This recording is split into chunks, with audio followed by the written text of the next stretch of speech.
Matinding kalaban ng COVID. Ayokong makahawa. At mahawa. Pero kailangan ko na magtrabaho. Kaya di ako magiging pabaya. Di matigas ang aking ulo. Iingatan ko ang aking sarili. Para maingatan ang pamilya ko. Ito ang ambag ko. Ako, Ikaw. lahat tayo. Sama-sama nating Mayaangat ang bayan. Basta't sama-sama tayo. Sa pag-ingat buhay. Para sa ating hanap buhay. Mask, hugas, iwas.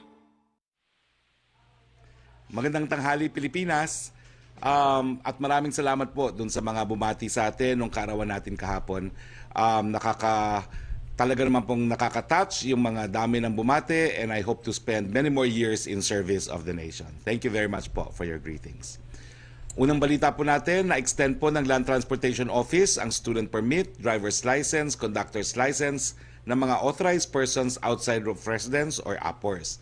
Matatandaan na ayon sa IATF Resolution number 79 na inaprubahan noong Oktubre 15 na pwede nang lumabas ang nasa edad 15 pataas hanggang 65 anyos.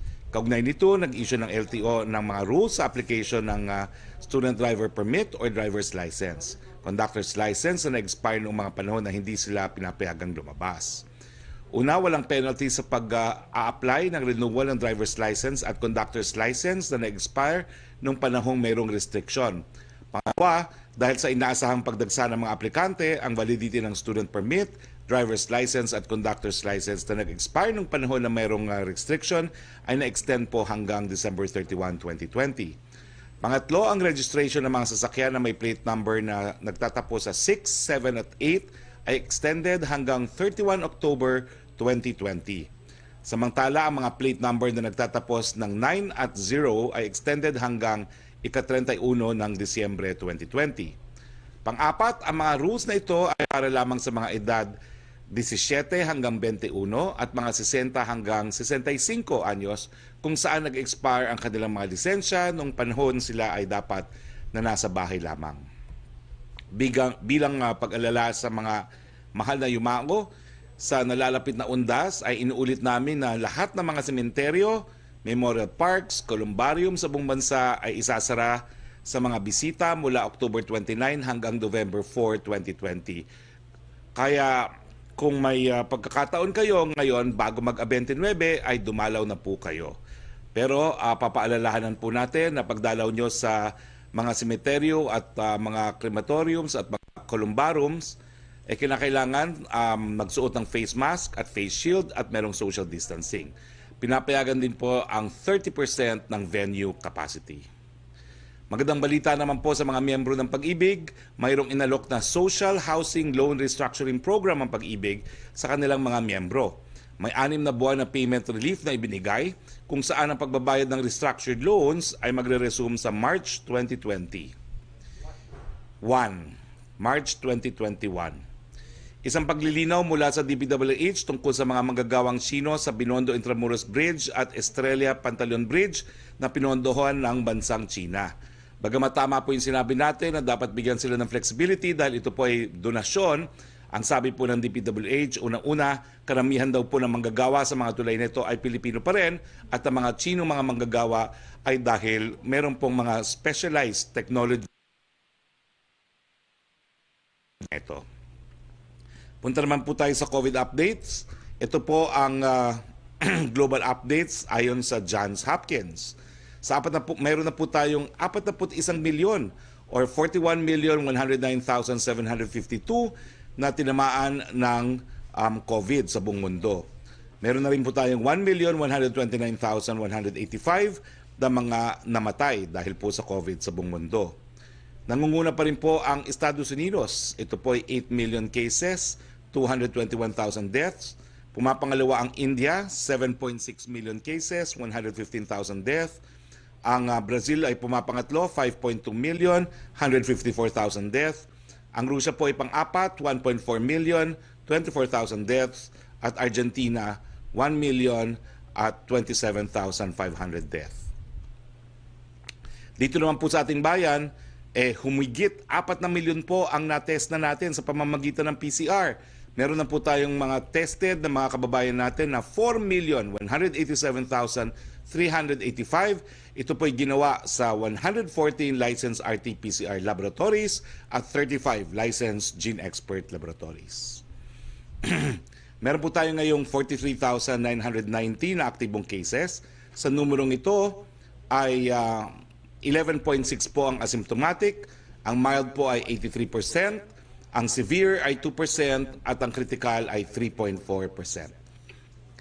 Naka-flash naman po sa ating mga screen ang critical capacity ng ating mga ospital. Makikita nyo po ng ating ICU beds on a national basis. Meron pa tayong 53% available, isolation beds 58% available, ang ward beds ay 63% available at ang ventilators ay 78% available. Hindi naman po ibig sabihin, palibasa marami pa tayong bakante sa ating mga hospital na tayo magpapabaya na po. No? Alalahanin natin ang sinabi mismo ng ating presidente, kinakailangan mask, hugas, iwas. Dito po nagtatapos ang ating briefing. Meron po tayong dalawang panauhin. Unang-una, ang aking mabuting kaibigan, si Budget Secretary Wendell Avisado, para po sabihin sa atin kung magkano pa ang natitira sa Bayanihan 1 at magkano na po ang nailabas ng gobyerno sa Bayanihan 2. Maya-maya rin po, sasabahan tayo ni Ambassador Chito Santa Romana. Siya po ang ating ambahador sa China para naman malaman natin ang mga updates pagdating po sa mga Chinese vaccines na inaasahan nating magagamit natin dito sa ating bansa. Unahin po muna natin si Secretary Wendell Avisado. Sec, pakilinaw lang po, ang sabi po ng minorya sa Senado, marami pa pong pondo ang hindi nagagastos sa Bayanihan 1 at ang sabi rin po nila 6 na bilyon lamang out of 140 billion ang nagastos sa Bayanihan 2. The floor is yours, Secretary Wendell Avisado. Sec, wala kang audio, paki-unmute. Opo. Okay, thank you, Sec. The floor is yours. Maraming salamat po para malinawan tayong lahat po. Wala na po natirang budget ng Bayanihan 1. Nagamit na po natin lahat yan. At dito na nga po tayo ngayon nakatutok sa Bayanihan 2. Sa Bayanihan 2 naman, ang latest po natin sa ngayon ay nakapag-release na tayo ng 4 billion plus at nakasalang na po, nasa Office of the President na po for approval. Yun namang ibang request for release, no? At masabi ko lang dito na ang mga naipadala na po natin sa Office of the President for approval ayun pong sa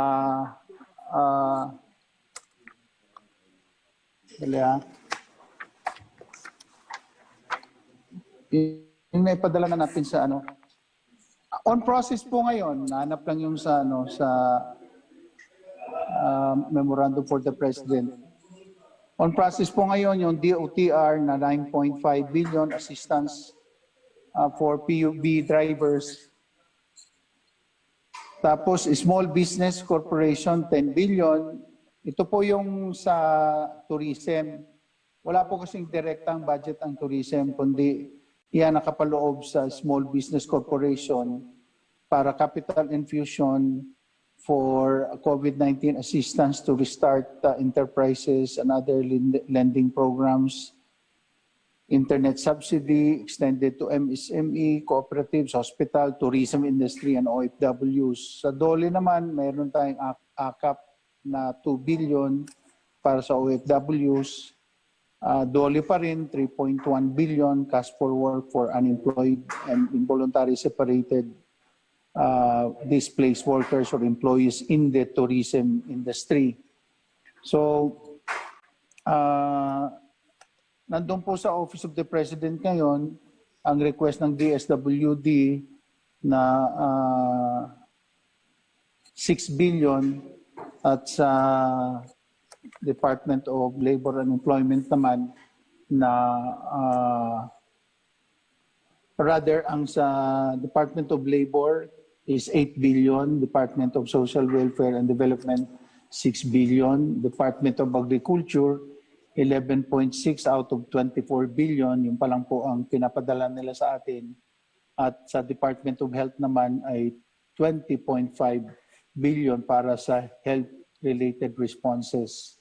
Yun namang sa Department of Agriculture, yung plant, yung 6 billion ng DSWD for AICS, yung assistance to individuals in crisis situation. At yung sa labor naman ay tulong panghanap buhay, yung tupad program po nila. So sa kabuuan po, malaki na po ang nakaatang at nakahandang perang gugugulin po ng ating pamahalaan under Bayanihan 2. Kami naman po, ginagawa po namin lahat ng aming magagawa na ma-aksyonan kaagad. Lamang, alam naman ng mga kalihim natin yan na meron namang proseso. No? Sasubmit sila ng special budget request, tapos yung budget execution document pertaining to the financial plan, another budget execution document pertaining to your monthly disbursement program, tsaka yung justification. So lahat po na ito ay na-evaluate po. Tsaka po pagka hindi naman po sila nawawala ng pundo po, no? Ayan, hindi mangyayari dahil habang pinoprocess po namin ang request nila, meron po silang pera pang nagagastos. Dahil po binabantayan po namin talaga na kahit na anong oras, meron po silang pera habang pinoprocess po yung additional. Hindi naman po kasi po pwedeng ilagak namin lahat yung pera na alam namin na marami pa po silang hindi nagagasta. Ganun po, parte po kasi ng mandato namin yan on budget management. So sana po maunawaan lang na hindi po dinidelay ng DBM ang pondo ng gobyerno. Bagkus yan po ang trabaho namin na siguruhin na may pondo ang bawat ahensya ng pamahalaan po. Well, Sec Avisado, I hope you don't mind. Pero for the record, out of 140 billion po sa Bayanihan 2, magkano na po yung nailabas natin? Yun na nga po, ang nailabas na natin as stated earlier is 4 billion, 15 million something. Tapos on process na po yung DSWD na binanggit ko, yung sa nasa Office of the President na nga po, that's about 46.2 billion. Tapos there's another 24.6 billion na on process. So lumalabas na po yung effort dito at lamang nakasaad kasi sa batas mismo, that's only the President who can approve of all of this. So kailangan ipaabot po namin sa kanya para pag naaprubahan niya, mag-i-issue na kami ng SARO at saka NCA. Okay, so mahigit kumulang kalahati na po, no, ang na-authorize na ipalabas ng ating DBM. Maraming salamat. Ay, opo. Oo, Secretary Wendell Salamat Avisado. din po. And I'm sure our friends in the media will have some questions for you later, no. Now si Ambassador Chito po, hahabol po siya, no. Habang wala pa po si Ambassador Chito and he is in Beijing itself para ikwento sa atin kung ano ng mga hakbang na ginawa ng Pilipinas para makaangkat po ng mga vaccines na mga vaccines na gawa po sa China, ay tumuloy na muna tayo sa ating open forum at pag dumating na sa atin si Ambassador Chito ay bibigay po natin sa kanyang floor. Unang-una, Yusek Roque, please. Yes, thank you, Secretary Roque, and good afternoon, Secretary Avisado. Secretary Roque, belated happy birthday po. Thank you po. Question from Chris Jose of Remate, reaction po sa isinagawang kilos protesta ng iba't ibang progresibong grupo sa Menjola kahapon. Kinundena nila ang mga umano'y pang-aabuso ng gobyerno, partikular na ang dinanas ng political prisoner na si Reyna May Nasino. Binatikos nila ang kabiguan na umano'y masuportahan ang sektor ng mga magsasaka sa panahon ng pandemya. Ipinababasura nila ang anti-terror law at ipinanawagan ng hustisya para kay Randy Echanes at Baby River, ang anak ni Nasino. Well, alam niyo po, ang karapatan ng malayang pananalita ay garansyado po na ating saligang batas. Ngayon pa mang, ang aking pakiusap lang po, panahon po ng COVID, at kahit kayo po ay lumalaban at kalaban ng gobyerno, pinangangalagaan pa namin ang inyong kalusugan. So ang pakiusap po, sundin natin hanggang 10 tao lang po ang pagtitipon-tipon dahil ayaw po namin kayong magkasakit. Miski kayo po ay walang ginawa, kung hindi labanan ng gobyerno, Pilipino pa rin po kayo at may obligasyon pa rin kaming isalba kayo kung kayo ay magkakasakit. Make it easier for everyone po. Huwag pong magtipon-tipon. Ang second question po ni Chris Jose, pinapayagan na ba ang pagsasagawa ng kilos protesta sa lansangan? Ay hindi pa po, no? Sabi ko po hanggang 10 lang nga po ang pwede magtipon-tipon. Ulitin ko po, no? 91% of the Filipinos approve ng ginagawa na ating presidente, 5% are undecided, 5% do not approve. So yung 5% po kabahagi ang mga rallyista, Pilipino pa rin po kayo, obligasyon pa rin namin itaguyod ang inyong kalusugan, huwag po magtipon-tipon. Ayaw namin kayong ma-COVID. Okay, thank you, Secretary Roque. Maraming salamat, Yusek. Punta tayo kay Joyce Balancho, please. Maraming salamat nga pala sa mga greetings, mga video greetings ng mga taga-Malacanang Press Corps. Talagang nakakataba po ng puso. Maraming salamat po. Joyce? Yes, sir. Belated happy birthday po sa inyo. I hope na nakapag-enjoy po kayo kahapon kahit may trabaho po kayo. Opo, kaya wala po tayong boses ngayon. Dalawang kanta lang. Mukhang napag-video okay kayo, sir. Oo. Go ahead, please. Opo. Doon lang po sa sinabi na update ni DBM Secretary Wendell Avisado. On the part of the Office of the President, Secretary, meron ba tayong timeline dun sa approval na hinihintay pa for fund release ng ibang departments? Well, alam ko po that it will be released as soon as possible. Sinisigurado lang po ng Office of the President na kinakailangan talaga yung mga pondo na i-release. Yun lang po yun.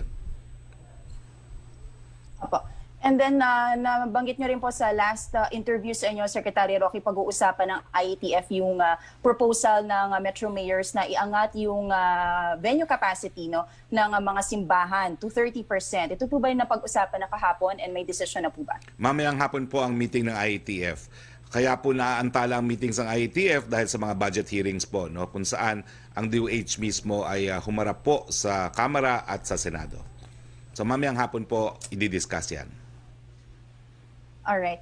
Secretary Roque, si Senator Nancy Binay is expressing concern dito po sa maraming Chinese nationals na mga bata na pumapasok po sa bansa as retirees. So meron po dito mga 35 years old pero retirees po sila pumapasok sa Pilipinas.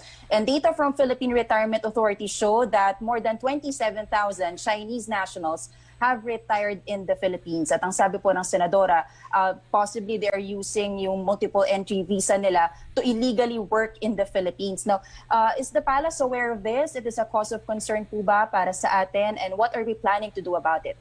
Alam nyo, itong Special Retirees Visa, kinakailangan magpasok sila ng kapital. So, ang kapalit po niyan, kinakailangan magpasok ng foreign exchange at kapital para magkaroon po ng negosyo na mag-iimpleo na mas marami pang Pilipino. Pero naintindihan ko naman po na yung Board of Directors ng PRA, which has its own charter, will meet and consider whether not to lift the minimum age for the Special Retirees Visa. And kami naman po, we will defer to the specialized decision of the Board of the Philippine Retirements Authority. Can I go quickly lang po kay Secretary Avisado? Yes, please. Apo. Secretary Avisado, some senators are expressing dismay for the little budget proposed for the newly created Department of Human Settlements and Urban Development. Nasa 4 billion lang daw po ang proposed budget for that. At si Senator Franklin Dillon is comparing itong budget na to sa ilalaang budget para sa intelligence and confidence funds na nasa 9.6 billion. Now, the senator is saying nasa 6.5 million ang housing backlogs po natin sa Pilipinas. So how are we going to address this given this very little budget for the newly created department? You know, DSHUD has its own mandate, no? And if we look at the law itself, it says that it will be the sole and main planning and policy making, regulatory, program coordination, and performance monitoring of all housing, human settlement, and urban development concerns. And therefore, housing production is not with the DSHUD. Housing production is with National Housing Authority. And the National Housing Authority receives minimal subsidy from the national government because it has its own corporate funds. So that's the reason why there's not much funds that we can see at the department itself because its function is not on housing production po. All right. Thank you so much, Secretary Roque. Thank and you, Secretary Joyce. Avisado. Kung pwede lang po ako magdagdag dyan. Yes po. Yung mga emergency housing requirements naman natin, kapag tayo po ay may mga kababayang nasalanta ng sakuna, yan naman po ay manggagaling po sa budget ng NDRMMC. At meron pong 20 billion budget, hindi lang po para sa mga nasirang mga bahay, kundi sa iba pang mga perwisyo na nadudulot ng mga kalamidad. Okay, bago po tayo magpatuloy, we'd like to welcome Ambassador Chito Santarumana.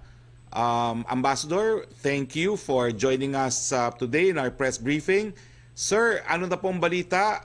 Ano na pong mga stages, ang mga bakuna at ano na pong hakbang na nagawa natin para masiguro na ating mga kababayan magkakaroon po ng mga bakuna pag natapos na po ang development dito sa China?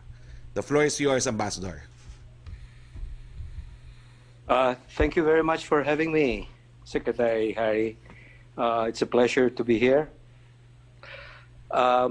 What we're doing here, what the Philippine Embassy in Beijing is doing is really facilitating the contacts between DOST and DOH and the Chinese side regarding the vaccine. As you know, the Chinese right now are in the advanced stage, nasa phase 3. They have at least 3 to 4 vaccines that are now being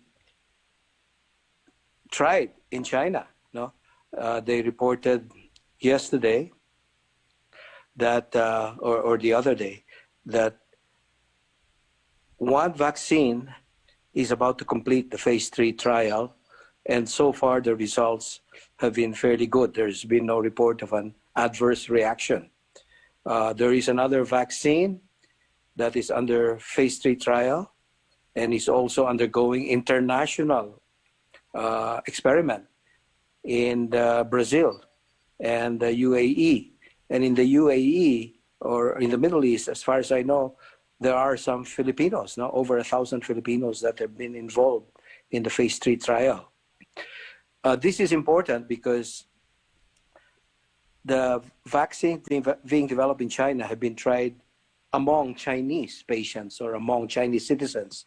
But it is important to try it also with other citizens of other countries. That is why the Chinese have a joint program with Indonesia. Some Indonesian patients are being treated, are undergoing this phase 3 experiment.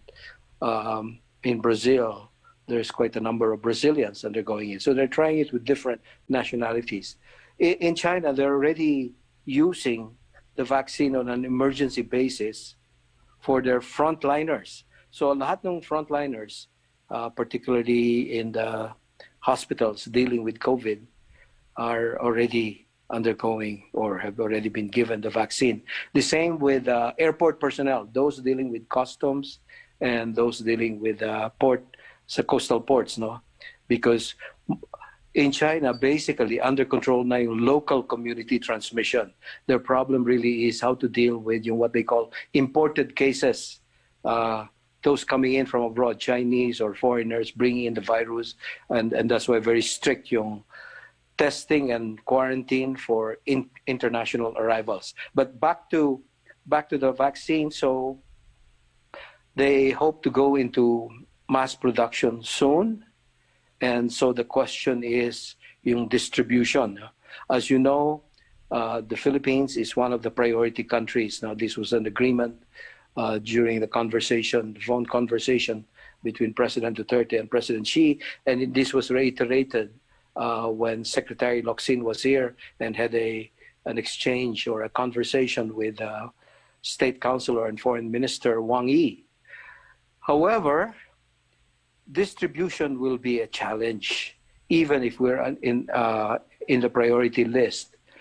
One, because the Chinese companies we have been in contact with have said that we need, or the recipient countries should make sure that they have the capability for receiving the vaccine. Kailangan kasi yung tinatawag na cold chain storage. No?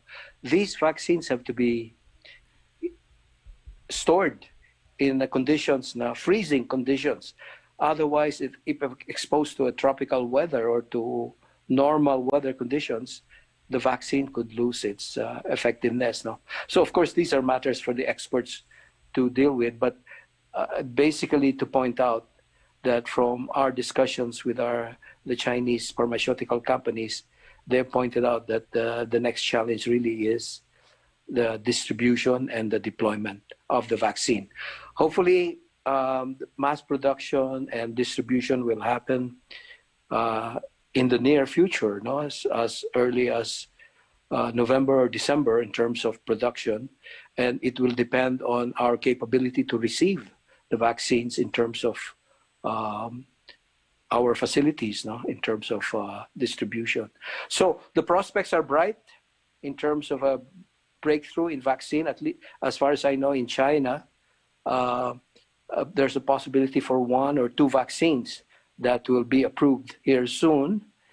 And of course, they have to undergo their own requirements in the Philippines, no? Because the Philippines, you have to clear FDA requirements, DOST, DOH. So this is something I think that these agencies are already preparing for. So that's what the update I can give you in terms of the vaccine development and the vaccine situation here in China. Maraming salamat, Ambassador Chito. So, lilinawin ko lang po, kasi po dito sa Pilipinas, paulit-ulit sinasabi ni Presidente that Chinese have the vaccine. So, parang totoo po, no? They already have the vaccine na binibigay na nila sa kanilang mga frontliners. Tama po ito, no? Tama Yes, po ito, yes. no? Yes. As a matter of fact, beyond the frontliners, there have been reports in Chinese media that certain areas in China, some local governments are already distributing it or deploying it for certain citizens. No? So merong nangyayari dyan in a city near Shanghai, in East China, na nag-uumpisa na yan. And certainly the company executives and employees of the different pharmaceutical companies involved in the vaccine development, they have volunteered to be part of the different phases of the trial, at halos lahat yan na-vaccinate na rin. Ang second clarification ko po, sinasabi rin talaga ni Presidente na may kasunduan sila ni President Xi na meron po tayong prioridad. Meron po talaga tayong prioridad sa distribution ng vaccine na galing po sa China. Yes, that is true. This was reiterated during the recent visit of Secretary Locsin, and if you look at the DFA statement, this was mentioned. We are among the priority countries. Of course, ASEAN in general is included here, but the Philippines in particular.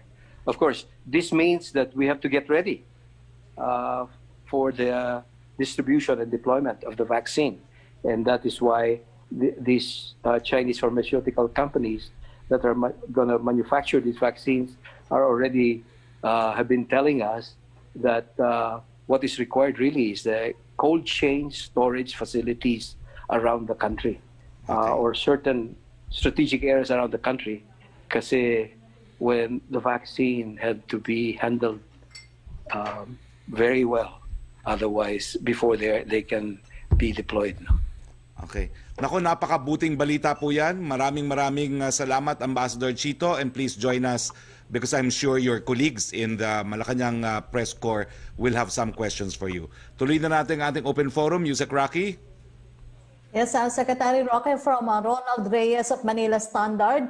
Ano daw po ang reaction ng palasyo sa latest statement ni Pope Francis on giving rights for same-sex union? Pabor ba ang palasyo dito? The President has said it over and over again. Pabor po siya sa isang batas na magre-recognize ng civil union sa mga parehong same-sex relationships. Ang second question po niya from from Dreo Cadonso of Bloomberg.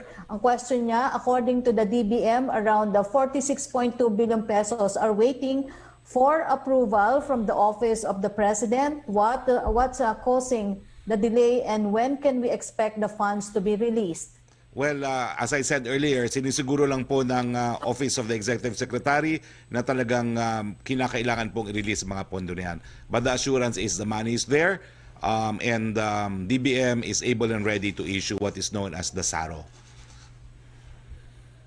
Thank you, Secretary. Thank you, Yusek. Punta tayo kay Joseph Morong, please. Joseph. Yes. Walang audio. Hello, walang sir. Audio. Hi. Sorry. Yeah, there. Good afternoon, sir. Can I go to Ambassador Chito first, please? As I predicted, you will go to Ambassador Chito. Go ahead, please. How are you, Ambassador? Nice to see you again. Kumusta ka? How are you? Okay naman, sir. Sir, okay. You mentioned that yung China is already administering not just to the healthcare workers, no, but I monitored a report in the BBC that they are also administering, particularly yung Sinovac, to the general population, even if it doesn't have a regulatory approval yet. My question, sir, is that if, number one, yun po ba yung Sinovac yung tinutukoy nyo kanina when you said that China is already administering a vaccine? Yun muna, sir. Well, I cannot confirm that that's a Sinovac vaccine. I've seen the report. Pero again, this is on a voluntary basis. Those who want to try the vaccine. So kasali pa rin to sa phase 3 trial. Of course, the citizens know that where the status is, but it's very near. It's nearing yung approval. I was just watching a press conference the other day of the health authorities in China, where they reported that 60,000 na yung na-administer nila as part of the phase 3, and so far no adverse reaction, no, that they have detected. And so they're preparing the report now, and I think we will see some announcement in the near future.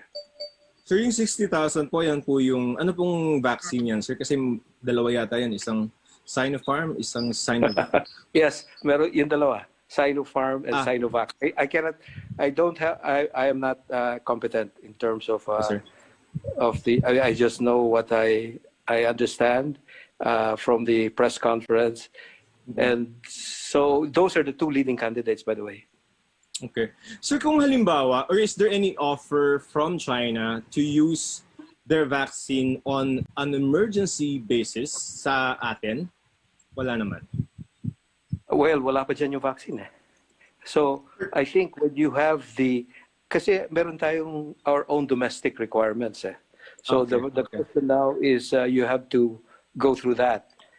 Now, people who may want, Sinovac I think has applied to conduct yung phase 3 trials that is being evaluated by the health authorities. So the moment approve yan, then of course, on an emergency basis, it should be possible. Sir, dalawa kasi yung, parang, sorry sir for lingering on this topic. Dalawa sir yun eh, kasi yung in-apply yata, sabi ni FDA Director Domingo kanina, is for the clinical trial. Now, pwede rin natin gamitin for emergency use, if ever? I will leave that to the health authorities. I can't answer that. I'm the diplomatic side. I facilitate the contact and the flow of information. Just one last on this. You have to ask the right person, not me. Okay, sir. Sir, just one last on this topic. Sir, sabi niyo po na sabi ng China na priority yung Pilipinas na bibigyan. Pero meron po bang pledges in terms of the number of vaccines that they are ready to give? And is this going to be for free? This is subject now to discussion. No? Where this is a matter that will entail more exchanges and discussion. So I cannot give you a definitive answer right now. But definitely in terms of number, how they will do it, kasi it depends on they're talking of hundreds of millions in terms of production, no? Dito sa China. So the question is yung distribution and deployment. Of course, the Chinese have also joined the WHO initiative, no? The COVAX system, so that they're doing it on different tracks, bilateral and multilateral. So a lot of it in terms of numbers will depend on their production, no? And I know the Chinese, from all reports, have now been preparing, no? They're preparing their manufacturing facilities for the mass production of vaccine the moment approval is announced, no? Yes, sir. So, sir, November ang production, and kung kailan siya makakarating sa atin? Optimistically, November or December. Near future. In the near future is the term they're using. All right, sir. Thank you for your time. Thank nice to see you again, Joseph. sir. We go Nice back to to see you, you. Sir Roque, please. Ay, sir, meron pa. Kanti pa. Round 2 ka na, round 2. May oras naman tayo mag-round 2, ha? Okay, sige, sir. Okay. Go. Okay. Okay, Secretary Roque, question from Laila Salaveria. Follow-up dun sa question po ni Joyce. Is the administration saying the 4 billion for DHSUD is enough and there is no need to touch the 9 billion in Intel funds? Well, gaya po ng sinabi ni Secretary Avisado, no? Ang pondo po talaga sa paggagawa ng mga bahay ay nasa National Housing Authority, at dagdag ko rin na bago tayo umere, kinausap ko po si Secretary Del Rosario para sa mga emergency, yung paggagawa ng mga bahay na nasira ng natural calamities, meron din pong 20 billion budget na nasa NDRMMC. Opo, ang question from Jam Punzalan of ABS-CBN for Secretary Avisado. May we get your comment and the basis for the 4 billion funding for housing, which senators see as meager compared to the 9.6 billion Intel and confidential funds? Secretary Avisado? Sec? Opo. Yes po. Alam niyo po, hindi po natin pwedeng i-compare yan apple to apple kasi iba naman yung purpose ng housing. Iba naman din po yung confidential fund. Tsaka pagka ganyan po na masisela na klaseng issue, pinapabaya po namin yan, particular sa Office of the President, pagka ganyan pong issue. Kasi kami po, hanggang sa allocation ng pondo, kung saan po talaga yung pwede pang lagakan, base po sa budget ceiling, ginagawa po naman talaga namin yan. Hindi lang po ako makakapag-komento kung ano ba talaga, bakit mas malaki pa, dahil wala po sa kapangyarihan po namin yan. Opo. Thank you, Secretary Avisado. Thank you very much po. Melo Acuña, please. Good afternoon, Secretary. Good afternoon, and Good afternoon. belated happy birthday. Thank you very I much. hope you had a wonderful day yesterday. Yes, Back I to the did. salt mines again. Thank you. Anyway, I was instructed by my colleagues from FOCAP when they heard that the President will face the Malacanang press corps by Zoom. They would just want me to remind you of the standing invitation of FOCAP for the good President to address the foreign correspondents as well. Well, sa tingin ko naman po, kung pumayag naman ang Presidente sa Malacanang Press Corps, I see no reason why he will not also agree to FOCAP. Pero our practice is FOCAP actually is represented in the Malacanang Press Corps. And I understand you also form part of the FOCAP, no? So siguro po when it happens, maybe we could include some members of FOCAP also to ask questions to the President. Yeah, but anyway, we can make arrangements for that. Let me ask the good Secretary Avisado. Secretary, Ambassador Chito Santa Romana mentioned the need for cold chain storage facility to house the vaccines. Will we have the funds for that? Should the vaccines be delivered to us? Surely. as the sun rises in the east, there will be funds for that because the President will never allow that we will run short of the requirements to make sure Yes. that we have the storage facilities for all of these vaccines po.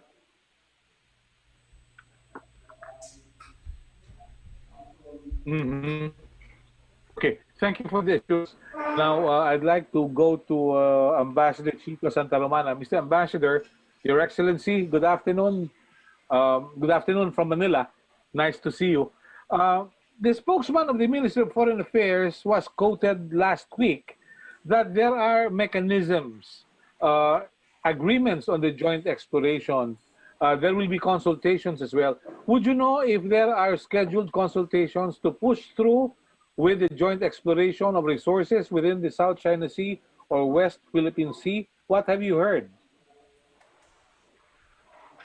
Well, you know, it's been a year, almost a year, since the first intergovernmental committee that discussed the oil and gas cooperation met. And there was a scheduled meeting or a plan to have a meeting in the first quarter of this year. It got affected by pandemic and the committee has not been able to meet.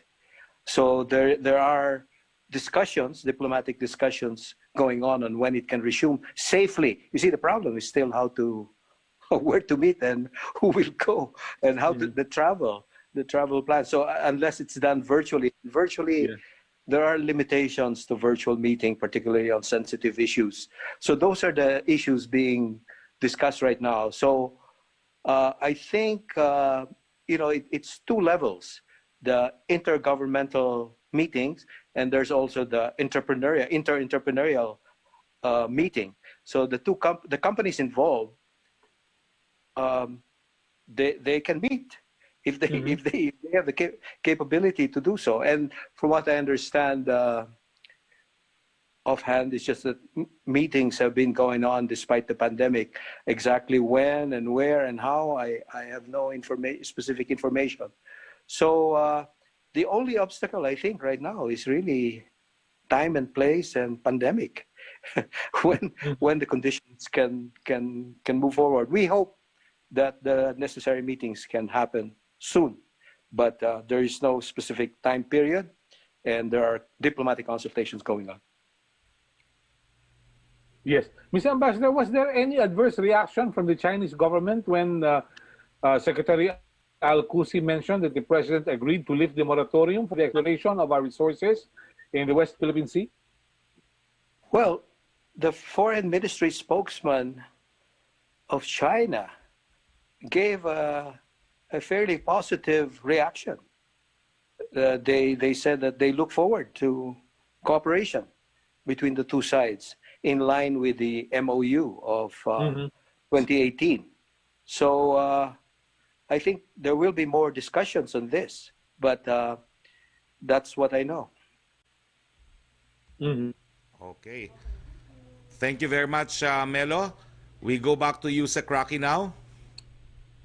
Thank you. Thank you. Okay, Secretary, question from Trish Terada of CNN Philippines for Secretary Abisado.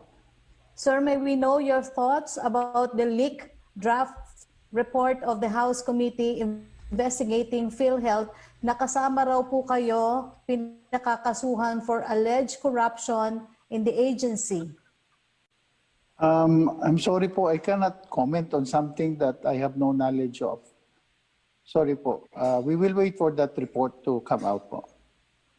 A question from Virgil Lopez of GMA News Online. Commission on Audit data showed that 949 billion worth of government funds was unused in 2018, 1.233 trillion in 2017, and 1.074 trillion in 2016. How will the government address the underspending of the national budget?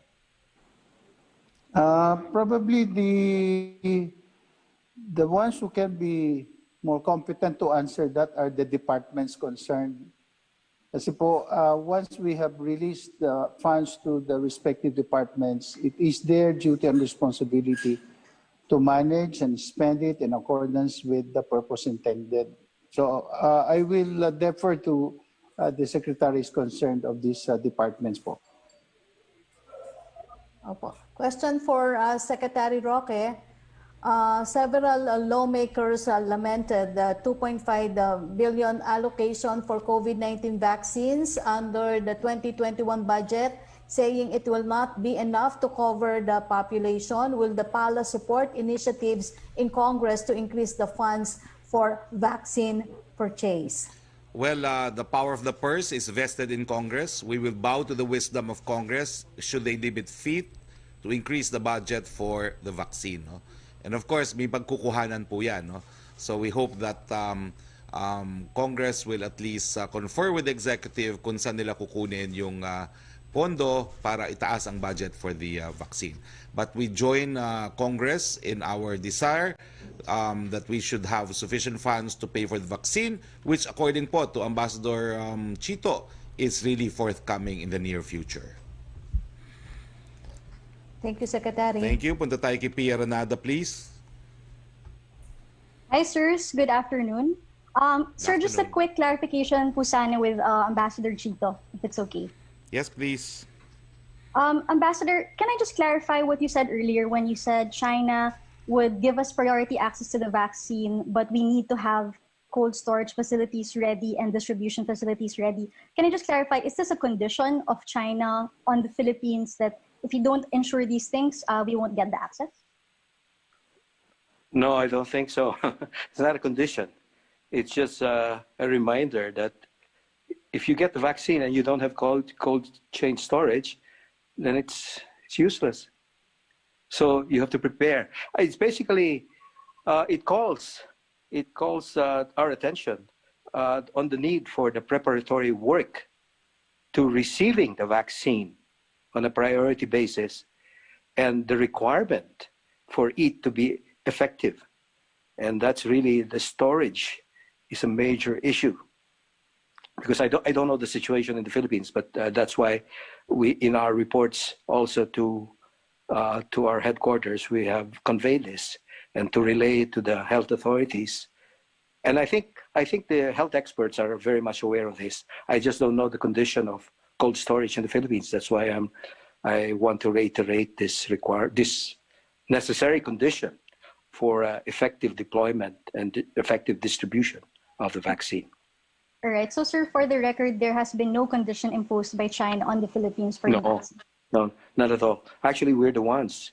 Our condition is that it should pass our local requirements. Okay. Thank you, Ambassador. Moving on to spokesman Harry Roque. Sir, just on the issue of Baby River Nasino, sir, according to court documents on Reyna May Nasino's case, her baby River had to be separated from her less than 2 months after birth because the Manila City jail she was at said that they had no facilities for the baby.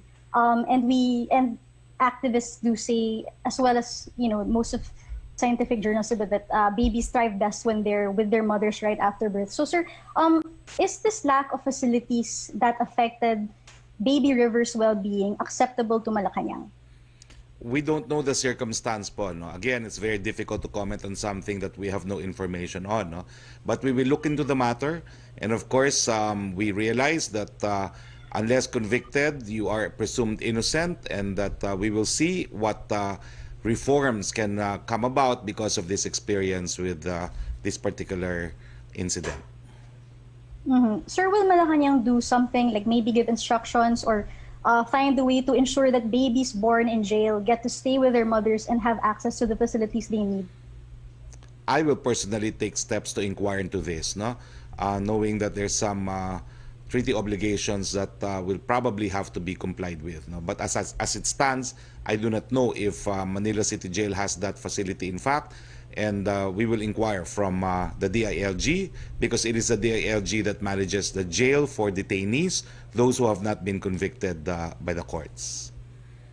Okay, and sir, last question. This can be answered by either you, sir, or DBM Secretary Avisado. Sir, could we just know the specific reasons why President Duterte is taking so long to approve the 46 billion that Sec Avisado says is pending? I mean, what were the specific concerns that the OES is working on, or is it the President himself who is taking time studying these fund requests? Well, as I said po, no, sinisiguro lang ng OES na the funds are indeed needed and that it will go to its intended beneficiaries. Sir, any specific aspect of the request? Kasi this was the bill was also something that Malacanang looked at, right? So, is there any problem, sir, with the allocations or Ask specific again on issues? Monday because I will personally talk to Executive Secretary about this matter. All right. Thank you, sir. Thank you. We go back to Yusek Roque, please. Apo, question from Samed Danilia of Business Mirror for Secretary Abisado po. What is the reason for the bottleneck in the release of the Bayanihan 2 budget and what are the measures being implemented by DBM and other government agencies to resolve this? Magkano po ang magiging allocation for the purchase of COVID-19 vaccine? Wala pong bottlenecks po. Proseso lang po ang sinusunod natin. Pagka po kompleto lahat ng dokumento, inaakyat po kaagad natin yan sa Office of the President for the corresponding approval. So, pagka sinabi po bottleneck, may problema na is delaying. Wala naman po. Hindi naman din po sabay-sabay silang nagsasubmit ng requirements. Kaya po, as they come, we evaluate and then we elevate to the Office of the President who has the final say. But we have the funds, the Bureau of Treasury has certified that funds are available. So, ang importante po, hindi rin po naman nauubusan ng pera pa yung mga departments natin. Kaya nga po, ang aming sinasabi sa kanila, pagka hindi pa nalabas kaagad yung approval, use whatever available funds you have para po punan, pag dumating na yon, idadagdag na naman uli. Ganun lang po yon. Kaysa po ilalagak namin kaagad lahat, ina-analyze po namin kasi in-study po namin yung utilization rate ng mga departments para po alam nila na dapat i-move yung pera dahil nga ang batas ay mag-expire December 19. Plus of course, the other regular programs and requirements that funds released to them must have to be used up on the basis of the requirements of the cash budgeting system. Otherwise, magre-revert po yan. So, hindi po dinidelay. May proseso lang po kasi. At yun lang po ang sinusunod natin. Opo, Secretary, ang second question po niya para sa inyo, what is the expected timeline of DBM for President Rodrigo Duterte to finally sign the 2021 national budget? Ayun po, nasa Office of the President po yan. Si Secretary can address that. Well, inaasahan po natin na mapipirmahan ng Presidente at least on the second week of December kasi ipapublish pa po yan sa dyaryo at saka sa Official Gazette para maging epektibo at nang sa ganon hindi po tayo magkaroon ng reenacted budget pagdating na Enero. So, on or before the second week of December. Secretary Roque, ano po ang third question po niya, ano na po ang status ng pending approval of the Office of the President on the budget to be released for DOLE, DSWD, Department of Agriculture, and DOH under the Bayanihan 2 Act? Tinitignan lang naman po na itong mga budget neto is really justified. But as I said, as again on Monday, I will have a personal talk with the Executive Secretary po. Thank you, Secretary. Thank you. Punta na tayo kay Leia Lesmores, please, of PTV4. Hi, sir. Good morning po and belated happy birthday, sir. Thank you. About lang po sa PhilHealth Red Cross issue pa rin. Follow up lang po sana, sir, kung dahil nga nasabi nila ni President na may pondo naman. Pero ang question, saan nga po kaya ito huhugutin? At moving forward, ano po kaya ang mga pwedeng hakbang ng gobyerno para maiwasan na yung mga ganitong problema? Gaya na aking sinabi, siguro reconciliation lang ang nagiging problema kasi iba-iba nga po yung bayad sa PCR test. Depende kung donated ang machines at ang mga test kits. So sa pondo po, walang problema. So I assure the Philippine National Red Cross the funds are there. It's, I believe, a reconciliation issue. And the President has already spoken, so PhilHealth has to comply and pay at least half at the soonest time possible. Opo. Sir, on proposed 2021 national budget naman po, nasabi niyo sa isang interview kanina na umaasa nga ang palasyo na by October 28 ay maipasa na ng House at Senate yung budget bill. Pero sa side naman po ng Palace, follow-up lang po, Secretary Roque, kailan niyo po tina-target na makarating sa inyo from Congress yung budget bill? At just, can you give us a picture? Ano po ba yung pinagdadaan ng proseso dyan sa Malacanang kapag nasa inyo na, hawak nyo na yung budget bill? Alam niyo po kasi, hindi rin ganun kabilis ang pag-review ng budget kasi sa budget lang po may kapangyarihan ng presidente na gumawa ng tinatawag na line veto. So actually, maybe I should reschedule the time frame. Kinakailangan pala mas maaga because the process of reviewing it entails a line-by-line analysis, no? So I take it back. I think it has to be earlier than the second week of December to give the executive time to review the budget and to see if it will make specific line item vetoes. So I think, I'm sorry, I will rectify and amend my answer. The sooner the better in December so that we would have ample time to go through it. Do you think next month po, sir? By November po ba? That would be ideal, but I think December would be fine. Opo, sir, final, may third question lang po. Follow-up lang po dun sa statement ni Pope Francis. I understand kanina nasagot niyo na rin po. Pero under the Duterte administration, do you think may chance po ba na maisabatas o kilalanin itong same-sex union? Well, what we're talking, yes, it's not same-sex union, but the civil union, no? Recognition of civil union has always been supported by the President. No? Depende na lang yan sa prioridad ng ating Kongreso. Pero with no less than the Pope supporting it, I think even the most conservative of all Catholics in Congress should no longer have a basis for objecting. Okay, thank you so much, Secretary Roque, and belated happy birthday. Thank you very much. Yusek Rocky? Secretary, question from... Teka lang po pandali. Question from Dreo Calonso for Secretary Abisado. How much does the government plan to borrow from the Banco Central in 2021 po? Sorry po, but I will defer to the Department of Finance kasi sila po ang pinagmumula ng pondo po. At sila po ang nangangalap kung saan nila magkukunin yung pondo natin. Opo. For Secretary Roque, question from Maricel Halidi of TV5. Ano na po ang update tungkol sa pagbabayad ng utang ng PhilHealth sa Red Cross? Kailan ito mababayaran? Do we have a timeline? Well, I was calling Attorney Giran earlier for an update. If he's listening, please return my call because that's also a question that I want him to answer. Maybe we will feature him on Monday para po siya na magsabi kung kailan nila mababayaran. Second question po ni Maricel, halos 1 linggo na pong tumigil ang Red Cross sa pagkuha ng swab test. Gaano kalaki ang epekto nito sa pagpapababa ng kaso ng COVID-19? Well, as I said po, no, malaki ang contribution ng PNRC testing. It's 25%.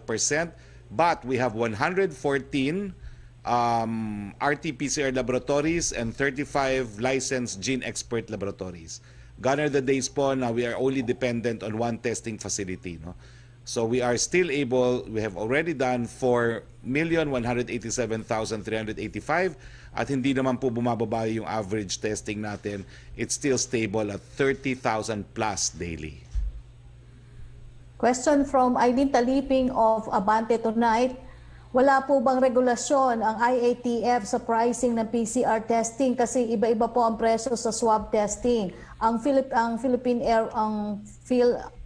Airports Diagnostic Laboratories, they are charging 4,500 for its swab test and not honoring senior citizen discount. Sila po yung mga senior citizen na gusto magpunta sa Boracay. Well, yan naman po ata ang charge din ng PNRC, 4,500 din kung kinakailangan ng certificate. And of course, kung maghingi ka ng certificate for Boracay, sumatotal na babayaran din ng PNRC is 4,500. But I enjoin everyone to please observe the discounts which is mandated by law. Question for Ambassador Santa Romana. Question from Trish Terada of CNN Philippines. When will the distribution most likely begin, Ambassador? And maybe a rough timeline daw po.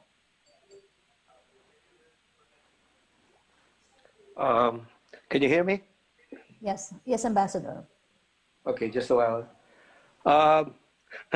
That's difficult to say. I can only say that wait for the Chinese will make an announcement in the near future, and that they'll start their mass production.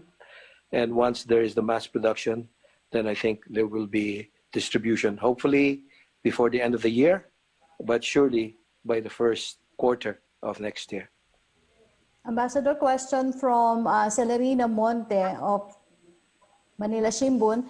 After the Philippine announcement regarding the lifting of the suspension of exploration in West Philippine Sea, was he summoned by the Chinese government to clear on the matter? What was China's reaction over the Philippine decision?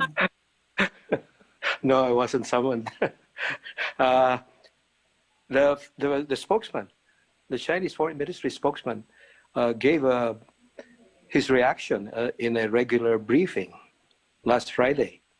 And the reaction was that China looks forward to cooperation with the Philippines on oil and gas in accordance with MOU on oil and gas cooperation.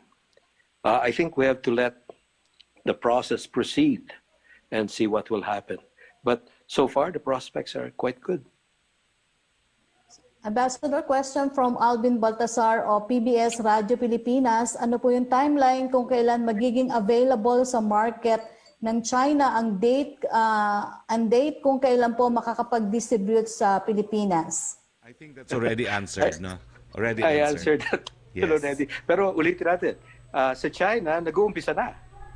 In the sense that it's being done on an emergency basis to frontliners, the military, port and airport workers, and I think they're preparing to make an announcement soon on the formal approval of the vaccine and the mass production.